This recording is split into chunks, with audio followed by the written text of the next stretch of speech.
Hello. This is weird. I haven't vlogged, well, on this channel in over a year. And the last video I have on here is of a photo shoot I did quite some time ago.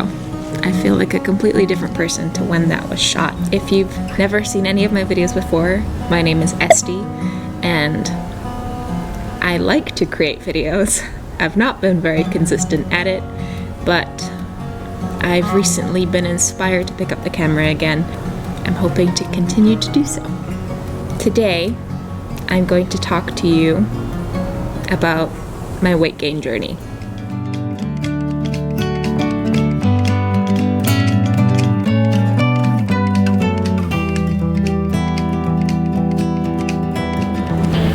I actually had a few other videos up on this channel which I have since privated because I don't want other people to stumble on them and be inspired, because it was not a very inspirational time in my life. In fact, I was really suffering, and I think the content is quite triggering, so I took it down.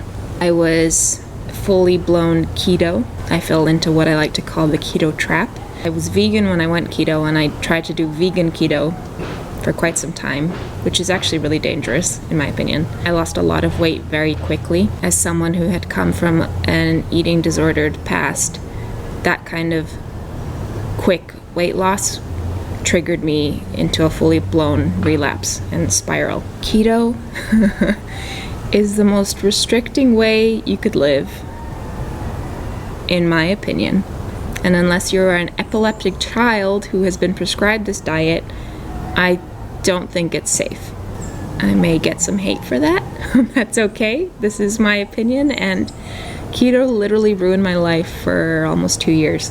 I ended up fearing food, and I didn't know how to live without keto, and I didn't know how to eat normal food. I don't think that such a restrictive way of eating is sustainable for a long period of time. And with keto, the second you introduce carbs, you're going to blow up a little bit because you're going to instantly put on water weight. And so I would go into this cycle of restricting, finally having a binge day on all the non-keto foods, and then hating myself for it, and then falling back into this binge restrict cycle. Just no place to be.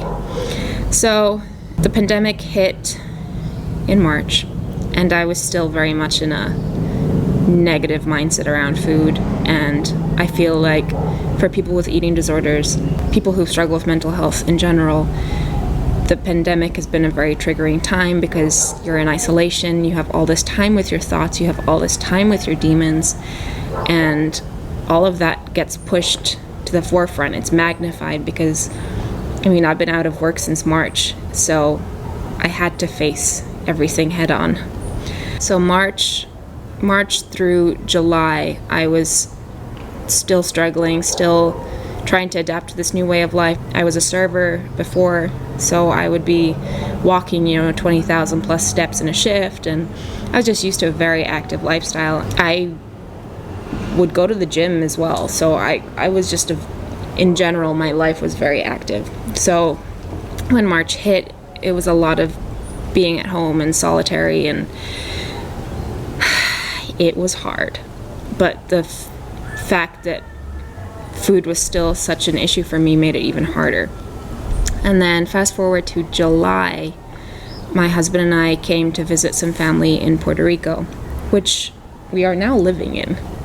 I came on this holiday, at the time it was a holiday, and I was so over not joining in, not eating the same dinner as my husband, having to have my own special portion or my own special dietary guideline. It's exhausting. It's socially exhausting. It's mentally exhausting. I was just not in a very happy place. So I had been following Stephanie Buttermore, which if you have not heard of Stephanie Buttermore, please go check out her content because she is so inspiring and raw. And I feel like she's helped a lot of people get unstuck, because she was huge to me. The fact that this woman went on the internet and was so vulnerable and showed her journey and, just was so candid with everyone, it was inspiring.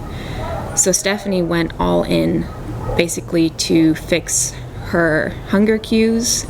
She used to train very vigorously and was very fit, but she also had a very restrictive diet. Anyway, go check out her journey because I'm not doing it justice by talking about it. You need to go look at it.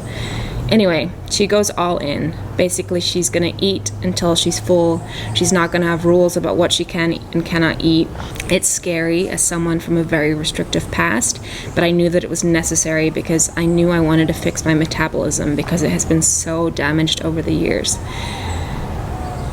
So I went all in July.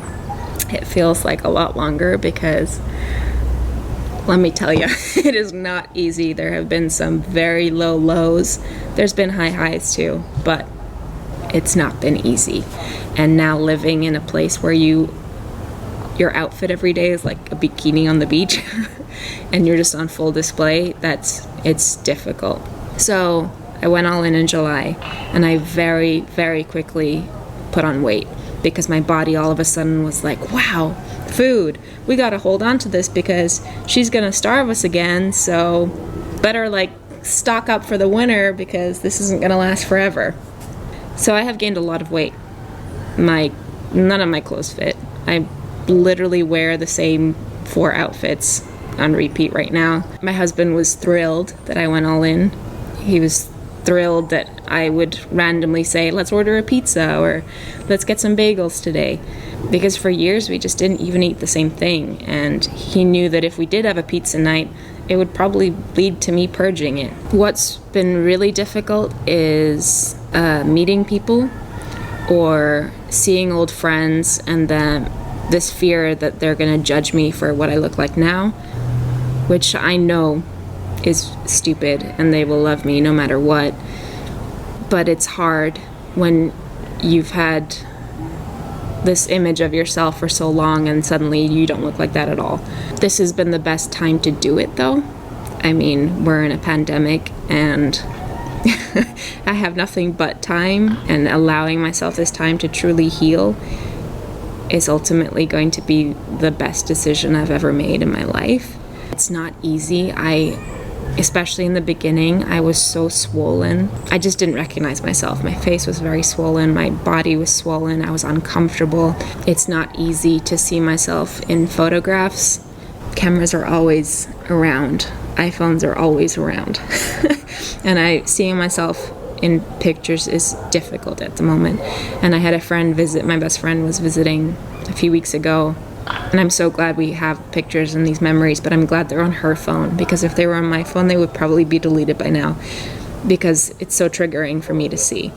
But it is amazing to eat what you want to eat. And, for years, I just didn't let myself eat. And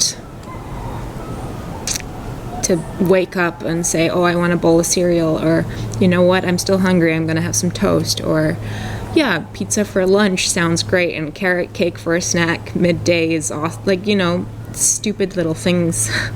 They're huge. That's huge.